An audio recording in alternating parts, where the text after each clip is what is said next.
Ladies and gentlemen, allow me to greet you all wherever you are. I hope you are doing well. This is Professor Oriaso Odongo, and I want to welcome you back to my channel.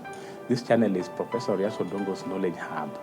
Ladies and gentlemen, allow me to today talk to you about climate change and gender, or gender in climate change.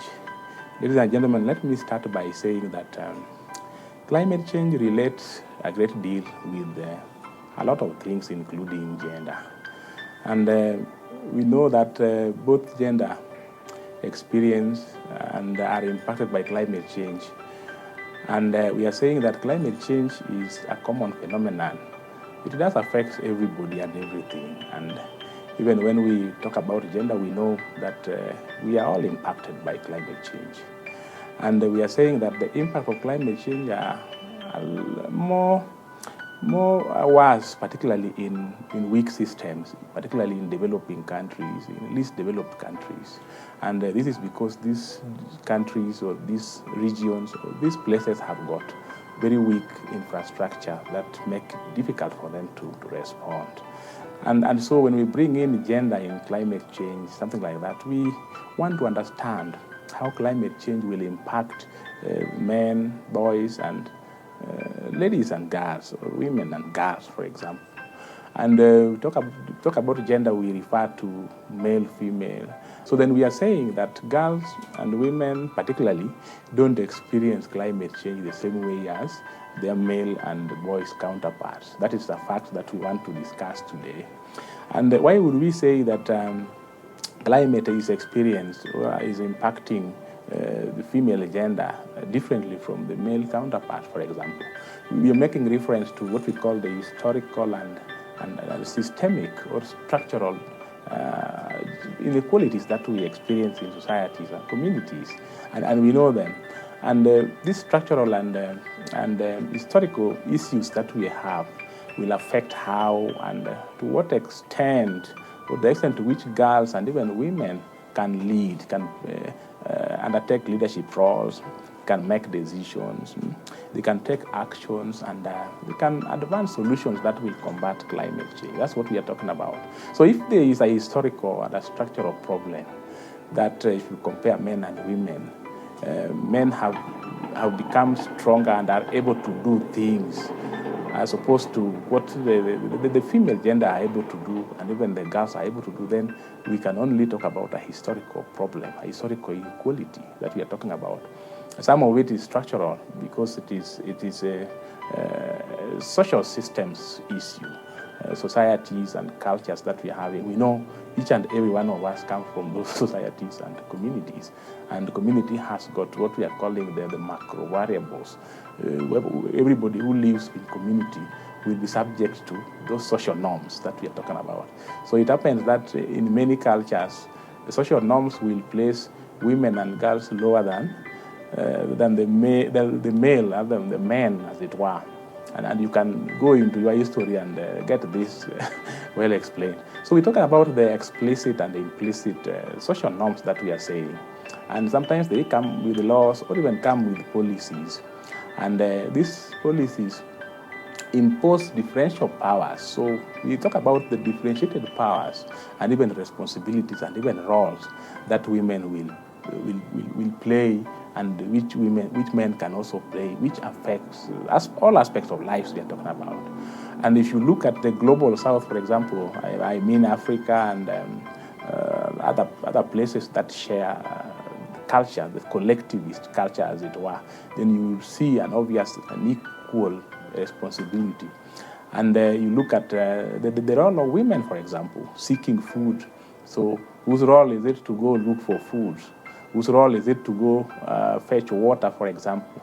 Whose role is it to go look for energy, like fuel wood? Look at other resources, and look at even other responsibilities like caring for the old, caring for the sick, caring for children. Look at that. Look at who is normally asked to care for the young people and even the adults. So this kind of responsibility that is placed on women by our culture and society will place them at a much greater risk, particularly when it comes to experiencing climate change. And this risk will be very detrimental to them. And so that's why we say that women are impacted differently by climate change, particularly if you are to compare with their male counterparts. So they sometimes, because of this exposure, this kind of responsibility assigned to them, women will obviously suffer many things like heat waves. Look at in desert areas, for example, when women go looking for water, fetching water hundreds of kilometers away, and it is hot, what normally happens? We've been able to see reports that will indicate women are more affected by heat waves, for example. Look at droughts, look at severe storms. When storms occur in a place, and supposing women were supposed to remain in one place over a long time, so storms will definitely sweep them away. Look at even extreme events that we are talking about, which we associate with climate change and how they impact the girl and women, for example. They also face physical and mental health complications. Look at the physical and the health and social issues that we are talking about, even the mental ones. So you can imagine they bear the burden of traveling to far places when they want to collect even scarce foods that we talk about, is when they want to collect water and even fuel. And many times they are forced to really remain behind, particularly in disaster-prone areas.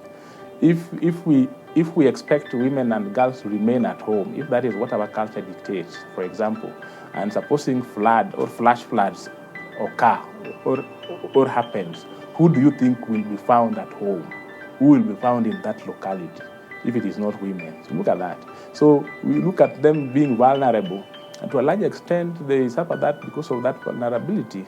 Sometimes they are even denied full participation or even fair participation in a number of activities in the communities or in villages that are talking about climate change.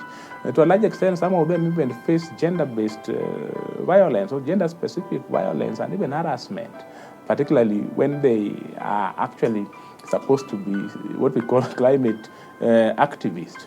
Women, because of the historical and systemic inequality that they have experienced, they have been hardened up. And many of them can be sure to be very forceful. They are activistic, particularly with regard to what they believe is their rights. And so when they challenge the dominant ideology, it's possible that they will face those harassments. They will face quite a lot.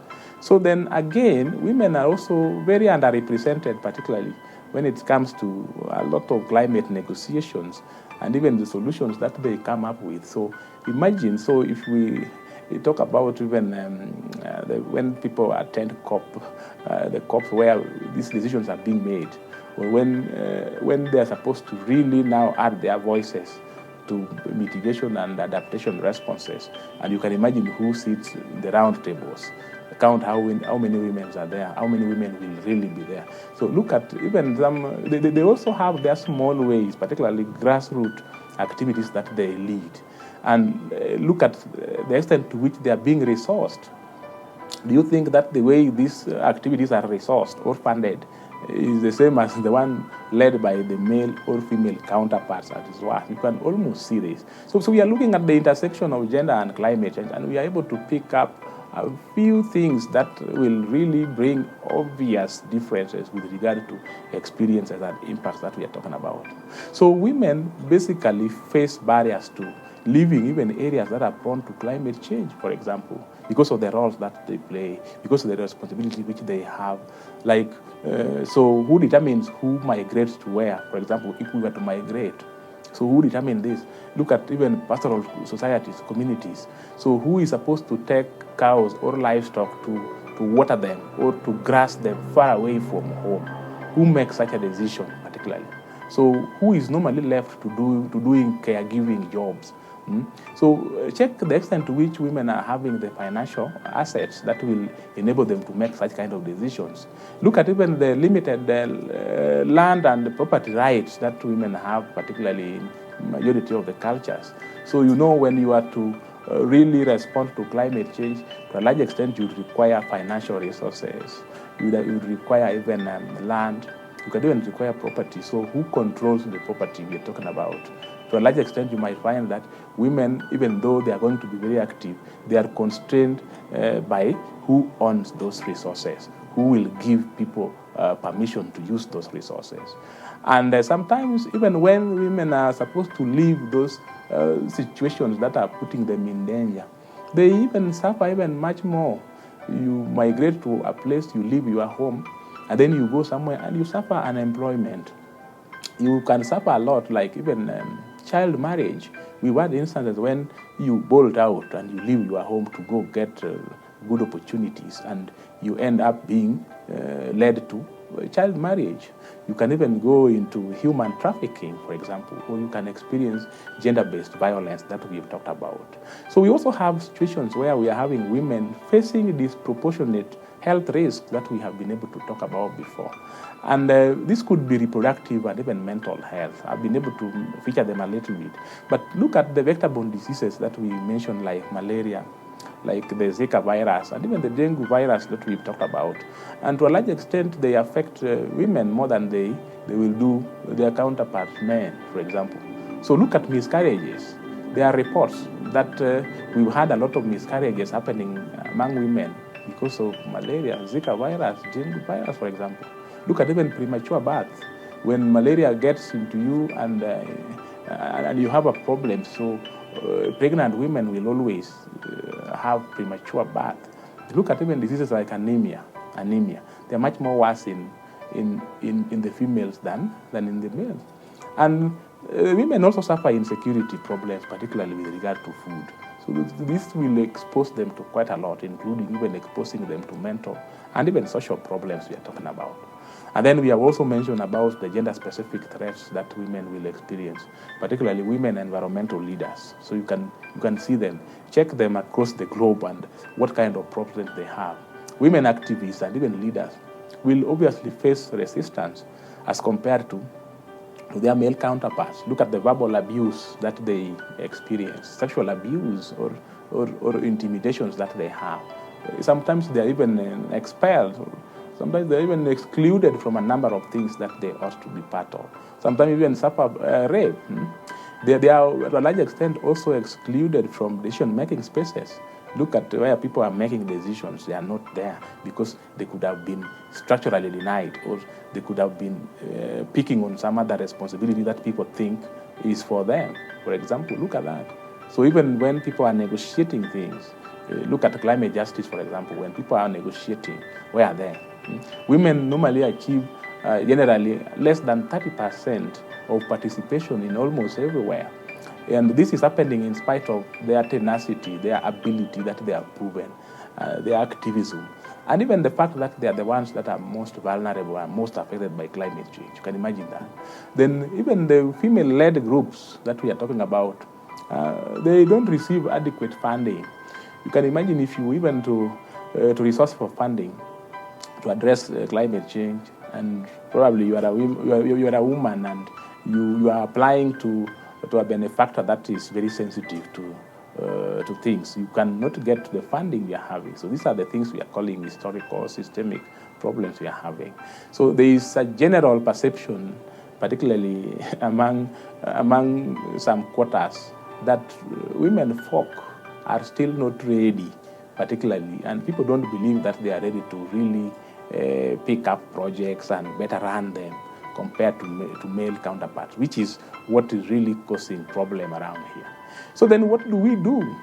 There is need for us to think about advocacy for women leadership and women taking roles and participating in climate change matters. There's a need for us to probably have a mind change that is going to really change everything. Then when we have had that knowledge, and then we have attitude change, and then we believe that women are now able, and then we take it to the next level, which is now we change behaviors, we change even activities, we change actions that are supposed to be talked about. So we are saying that in spite of the aggressiveness, the leadership position that women hold, women particularly, research has been able to show that women are much more participatory because they do quite a lot of things at grassroots levels. The only problem is that those grassroots activities rarely find favors with boardrooms where policies are being made. So look at that kind of vulnerability, because they are very vulnerable. So then so women are yet to be really accepted, and gender matters are not properly mainstreamed, particularly in many climate change plans, policies, and even strategies. It's causing a lot of problems. For example, if you look at the study of the 2022 study by SDG Index, we did a study in 2015 to 2020, and it shows that gender equality issues still remains an important issue. Particularly if you look at the SDG 17, all of them, and particularly number 13, which is on climate action, and then you look at gender, you find that it is the least scoring. It's the least scoring in terms of mainstreaming gender issues there. So there is a need for us to have better recognition, so that we have to improve participation, so that we improve funding, particularly for climate actions. And we're supposed to really bring in the girl child, bring in women, and even the youth, so that the fight against climate change can be integrated, can be consultative, can include all. So that when you talk about gender, we don't all the time keep on saying that some are disadvantaged while others are advantaged. We need to have a level playing ground for us to achieve. If we don't do this, all the gains that we have made, particularly with mitigation, with adaptation, might end up being washed away. So ladies and gentlemen, I wanted to just give you that. And in this presentation, I was able to tell you what gender is, the gender issues, particularly the gender perspective, particularly in climate change. I did tell you about how climate change affects gender. And I zeroed in on female and girls, and I said that they are more affected by climate change. They experience climate change impacts differently from the male counterparts. And I've been able to explain how this happens. And I ended up by talking about how we can advocate for a comprehensive advocacy campaign for climate change in a manner that gives people equal opportunities to participate. Thank you so much, and I want to continue to ask you to follow me, to like, to share, and even to subscribe to my Facebook page and the YouTube channel for very well-informed discussions that will be important in giving us knowledge that is meant for action. Thank you so much. Don't forget to reach out Professor Oriaso Odongo's Knowledge Hub. Thank you and welcome again.